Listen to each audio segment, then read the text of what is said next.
आज 7 तारीख के महावाक्य हम सुनेंगे। बाबा ने कहा, मीठे बच्चे, तुम्हें डबल अहिंसक बनना है। मनसा वाचा कर्मणा तुम कभी किसी को दुख नहीं दे सकते हो। फिर बाबा ने प्रश्न पूछा, कलप कलप जिन बच्चों ने बाप से पूरा वर्षा लिया है, उनकी निशानी क्या होगी? फिर बाबा ने उत्तर में कहा, वे पतितों का संग छोड़ बाप से पूरा वर्षा लेने के लिए श्रीमत पर चलने लग पड़ेंगे। बाबा से अगर वर्षा लेना है तो क्या करना पड़ेगा? जो पतित आत्माएं हैं उनका संग छोड़कर पूरा वर्षा लेने के लिए श्रीमत पर चलने लग पड़ेंगे। बाप का जो पहला फरमान है कि गृहस्थ व्यवहार में रहते पवित्र बनो, इस फरमान पर पूरा चलेंगे। कभी प्रश्न नहीं उठेगा कि आखिर भी दुनिया कैसे चलेगी। उनकी आपस में कभी क्रिमिनल असॉल्ट हो नहीं सकती। वे अपने को शिव बाबा के पोते, ब्रह्मा के बच्चे, भाई बहन समझकर चलते हैं। गीत है, माता ओ माता, तू है सबकी भाग्य विधाता। ओम शांति। बच्चों को अब कोई की भी महिमा नहीं करनी है। भगत महिमा करते हैं। यह गीत भक्ति मार्ग वालों ने मम्मा की महिमा में गाया है, परंतु बेचारे यह नहीं जानते कि मम्मा ने ऐसी क्या सेवा की है, होकर गई है। उनकी महिमा गाते हैं, परंतु वास्तव में महिमा एक की ही गाई जाती है। वह एक बैठ बच्चों को पढ़ाते हैं और ऐसा बनाते हैं। तुम भी उनके बच्चे हो जो भारत व विश्व की सेवा करते हो। महिमा भारत की करते हैं, चित्र भी भारत में ही है, पूजा भी जगत अम्बा की यहाँ बहुत होती है, बाहर में नहीं है। कहां कहां शिव के चित्र हैं, परंतु वह यह समझते नहीं वास्तव में महिमा है शिव की। जो शिव बाबा फिर जगत अम्बा और जगत पिता की महिमा निकालते हैं। बाबा से ही सबको श्रीमत मिलती है। दिलवाड़ा मंदिर में सबके चित्र नहीं है, बच्चे तो ढेर हैं। तुम सब बच्चे राजयोग सीख रहे हो, चित्र तो थोड़ों के ही निकालेंगे। तुम जानते हो बाबा हमको स्वर्ग का मालिक बनाते हैं। शिव बाबा इनमें बैठा है। कल्प पहले भी ऐसे ही परम पिता परमात्मा ने हमको राजयोग सिखाया था। अब प्रैक्टिकल बुद्धि से लगता है। जब दूसरे सुनते हैं तो कोई कहते हैं बिल्कुल ठीक बात है, कोई कहते हैं हम कैसे माने। एक जैसे सब नहीं हैं। जब कोई नए आते हैं तो प्रश्न पूछा जाता है, गॉड फादर का नाम कब सुना है? कब भगवान का नाम सुना है? ऐसा कोई मनुष्य नहीं होगा जो कहे कि हम गॉड फादर को याद नहीं करते हैं, क्योंकि अभी सब दुखी हैं। इसलिए परमात्मा को याद जरूर करते हैं। सतयुग में कोई ऐसा नहीं कहेंगे कि पतित पावन आओ। दुख में सिमरन सब करते हैं, सुख में सिमरन ना करे ना कोई। दुख में सिमरन किसका करते हैं? एक का। भल सिमरन करते हैं परंतु जानते नहीं, सिर्फ महिमा करते हैं। यहां तो है सारी धर्म की बात। कहा जाता है रिलीजन इज माइट। कौन से रिलीजन में इतनी माइट है? सभी रिलीजन में तो इतनी माइट नहीं है। बाप आकर एक देवी देवता धर्म स्थापन करते हैं। बाबा को कहा जाता है ऑलमाइटी। तो जो धर्म स्थापन करते हैं उसमें भी माइट है, तुम जानते हो। हम देवता धर्म वाले बनते हैं तो हमारे में कितनी माइट आती है। हम बाप से राजाई लेते हैं, हम कोई हिंसा नहीं करते हैं। सतयुग में दोनों हिंसा नहीं होती। एक काम कटारी की हिंसा, दूसरे किसी पर क्रोध करना, कुछ बुरा अक्षर कहना, यह भी बाण चलाना है।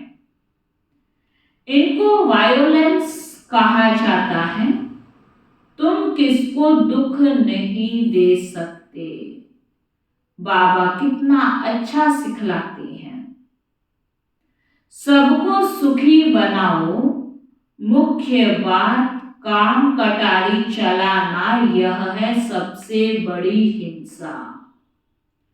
बंदूक आदि चलाना, मारना, वह भी हिंसा है। कोई भी प्रकार से किसको दुख देना हिंसा है। इसलिए बाप ने कहा है काम महाशत्रु है। गाया भी जाता है अहिंसा परमो देवी देवता धर्म। उनमें दोनों हिंसाएं नहीं थी। कभी भी किसी को मनसा वाचा कर्मणा दुख नहीं देते थे। बाप आकर स्वर्ग की स्थापना करते हैं। कल्प पहले की थी, अब फिर कर रहे हैं। किसको मारना, पीटना, क्रोध करना, सबसे छुड़ा देते हैं। मुख्य बात है पवित्रता की। इसलिए राखी बंधन गाया हुआ है। बहनें बैठ भाइयों को राखी बांधती हैं कि काम कटारी नहीं चलाना, परंतु मनुष्य यह अर्थ नहीं समझते। तुम हो ब्रह्मा के बच्चे, शिव के पोत्रे, तो तुम भाई बहन हो गए। आपस में कभी क्रिमिनल असॉल्ट नहीं कर सकते। यह है पवित्र बनने की युक्ति। बहन भाई कभी आपस में शादी नहीं करते हैं। तो बाप समझाते हैं कल्प कल्प जिन्होंने वर्षा लिया है वही श्रीमत पर चलते हैं। अधर कुमारी, कुमारी कन्या का मंदिर भी है। गृहस्थ से निकल फिर बाप के बच्चे बने हैं तो उन्हों को अधर कहा जाता है। जरूर होकर गए हैं, अब फिर प्रैक्टिकल में है। ऐसे मत समझो कि हम पवित्र बनेंगे तो सृष्टि कैसे चलेगी। अब यह तो पतित दुनिया हो गई है, अब चाहिए पावन दुनिया। पतित दुनिया तो चलती ही रहती है, बंद नहीं होती है। तो तुम्हें पतितों का संग छोड़ना पड़े। बाप आकर विकारी दुनिया की रचना बंद कराते हैं। सतयुग से निर्विकारी दुनिया शुरू होगी। बाप आकर बच्चों को फरमान करते हैं, फिर कोई माने ना माने। श्रीमद् भगवानुवाच। भगवान बच्चों को बैठ पढ़ाते हैं, क्या बनाएंगे? जरूर भगवान भगवती बनाएंगे। जो जैसा है वह ऐसा ही बनाएगा। निराकार भगवान बैठ निराकार आत्माओं को पढ़ाते हैं इस शरीर द्वारा। यह है बाप का लॉन्ग बूट। बाबा को शरीर तो चाहिए ना। उनकी शरीर रूपी जूती पुरानी हो गई है। जब नई थी तो गोरी थी, अब काली हो गई है। बाबा ने समझाया है, तुम इस समय श्याम हो फिर सुंदर बनते हो। इस समय हर एक श्याम बन गया है। उनको 84 जन्म लेने पड़े। श्री कृष्ण पहले सुंदर था, धीरे धीरे सुंदरता कम होती गई। श्री कृष्ण का चित्र भी है। नर्क को लात मार रहे हैं और हाथ में स्वर्ग है। कहते हैं, मैं स्वर्ग में सुंदर था, अब नर्क में श्याम हूं तो लात मारता हूं। जो भी सूर्यवंशी घराने के हैं वह सब सुंदर थे। सारी डिनाइस्टी राज्य करती थी। अब फिर काले बन गए हैं, इसलिए श्याम सुंदर नाम चला आता है।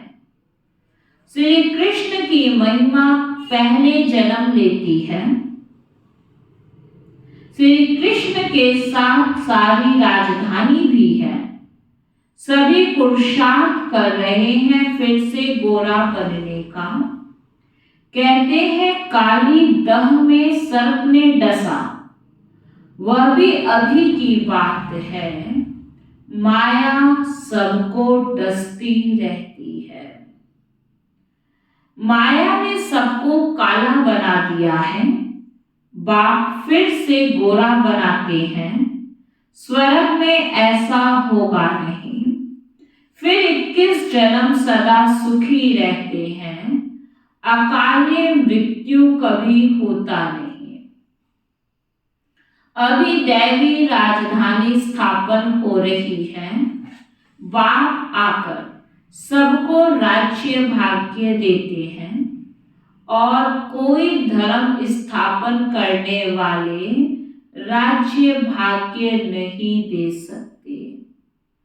इब्राहिम, बुद्ध आदि राजाई नहीं स्थापन करते, वह सिर्फ धर्म स्थापन करते, फिर धर्म की वृद्धि होती जाती है। उनको वास्तव में गुरु भी नहीं कहा जा सकता, क्योंकि गुरु करते हैं सद्गति के लिए। वह तो आते हैं धर्म स्थापन करने, ना कि सद्गति करने। उनके पिछाड़ी अनेक धर्म की आत्माएं नीचे उतरती हैं, तो गुरु भी वास्तव में कोई को कह न सके। सबकी सद्गति करने वाला एक शिव बाबा है। उनके लिए ऐसे नहीं कहेंगे कि वह जन्म लेते हैं या रॉन्ग हो जाता है। वह अवतार लेते हैं। जन्म लेना अर्थात गर्भ में आना। मैं गर्भ से जन्म नहीं लेता हूं, अवतार लेता हूं। परंतु कैसे आते यह कोई समझते नहीं। मैं परम धाम से आकर इस तन में प्रवेश करता हूं। मुझे शरीर तो चाहिए ना, और चाहिए बड़ा शरीर। छोटे तन से तो बात कर ना सके। मैं अनुभवी रथ बहुत जन्मों के अंत के जन्म वानप्रस्थ में आता हूं। गीता में भी है कि मैं इनके जन्मों को जानता हूं। यह अपने जन्मों को नहीं जानता था, अब तो जानते हैं। एक बार बता देता हूं, पहले यह देवता था। 84 जन्म लेते लेते अंतिम जन्म में है, तब मैंने इनमें प्रवेश किया है। यह है कल्याणकारी जन्म। बाबा आकर इन द्वारा पढ़ाते हैं, तो यह माता भी हो गई। वास्तव में यह है माता, परंतु सर्विस पिता के रूप में करते हैं, इसलिए मम्मा को निमित्त बनाया है। तुम बच्चे भी उनके साथ निमित्त बनते हो। सबको स्वर्गवासी बनने का रास्ता बताते हो। मनुष्य मरते हैं तो कहते हैं स्वर्गवासी हुआ। वह पुरुषार्थ नहीं करते हैं। हम तो स्वर्गवासी बनने के लिए पुरुषार्थ कर रहे हैं।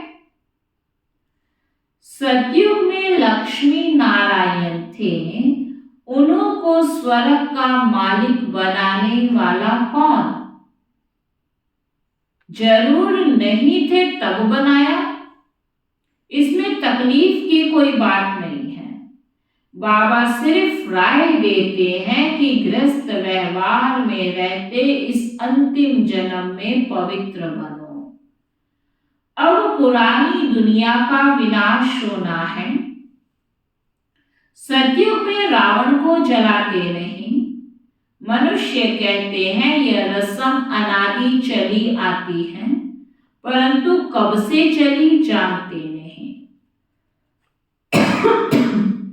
द्वापर से रावण को जलाना शुरू किया है। रावण का कोई ठिकाना नहीं है। शिव बाबा का ठिकाना है परम धाम। रावण का धाम कहाँ है? वह सभी में प्रवेश कर लेता है, कोई एक ठिकाना नहीं है। जब रावण राज्य पूरा होगा, सभी पावन बन जाएंगे, फिर रावण का नाम निशान भी नहीं होगा। राम और रावण दो चीजें हैं। राम स्वर्ग स्थापन करते, रावण दुखी बनाते। मैं फिर कोई सर्वव्यापी नहीं हूं। रावण सर्वव्यापी है, फिर मैं आकर इन भूतों को निकालता हूं। यह भूत ही सभी को दुख देते हैं। इन भूतों पर विजय पहनाकर स्वर्ग का मालिक बनाता हूं। तुम बच्चे सभी स्वर्गवासी बनने लिए पुरुषार्थ कर रहे हो। वह लोग कहते हैं स्वर्गवासी हुआ तो फिर रोते क्यों हो? वहां तो वैभव ही वैभव है। मनुष्यों को स्वर्ग ही याद पड़ता है, परंतु पुनर्जन्म भी नरक में ही लेते हैं। तुम जब सतयुग में हो तो पुनर्जन्म सतयुग में ही मिलता है। अब नरक बदल स्वर्ग आने वाला है। दुख की दुनिया बदल सुख की दुनिया आने वाली है। अब सर्व का सद्गति दाता आया है, सबको सुखी करने लिए। अच्छा, मीठे मीठे सिकी लगे बच्चों प्रति माता पिता बाप दादा का याद प्यार और गुड मॉर्निंग। रूहानी बाप की रूहानी बच्चों को नमस्ते। हम सब रूहानी बच्चों की रूहानी बाप दादा को दिल वाचान सिकवा प्रेम से नमस्ते नमस्ते नमस्ते जी। धारणा के लिए सार है, डबल अहिंसक बन मन वचन कर्म से किसी को भी दुख नहीं देना है। पवित्रता की सच्ची राखी बांधनी है। पतितों का संग छोड़ एक बाप के फरमान पर ही चलना है। स्वर्ग का मालिक बनने के लिए भूतों पर विजय प्राप्त करनी है। वरदान है, हर कर्म का बोझ बाप पर छोड़ स्वयं ट्रस्टी बन रहने वाले डबल लाइट फरिश्ता भव। हिम्मत रखने वाले बच्चों को बाप दादा सदा ही मदद करते हैं। बच्चे श्रेष्ठ संकल्प करते और बाप हासिल हो जाते हैं। सिर्फ बाप के ऊपर सारा कार्य छोड़ दो तो बाप जाने कार्य जाने। खुद अपने ऊपर जवाबदारियों का बोझ नहीं उठाओ। ट्रस्टी बनकर रहो तो सदा हल्के डबल लाइट फरिश्ता बन उड़ते रहेंगे। दिल साफ है तो मुराद हासिल हो जाती है। स्लोगन है, उमंग उत्साह के पंख साथ हो तो उड़ती कला में उड़ते रहेंगे। अगर उमंग उत्साह का पंख साथ है तो हम सदा उड़ती कला में उड़ते रहेंगे। और आज का अव्यक्त इशारा है, फरिश्ता अर्थात डबल लाइट। फरिश्ता सदा चमकने के कारण सर्व को अपनी तरफ स्वतः आकर्षित करता है। फरिश्ता सदा ऊंचे रहते हैं। फरिश्तों को पंख दिखाते हैं क्योंकि उड़ते पंछी हैं। तो जब बाप मिला, ऊंचा स्थान मिला, ऊंची स्थिति मिली, तो सदा उड़ते रहो और बेहद सेवा करते रहो।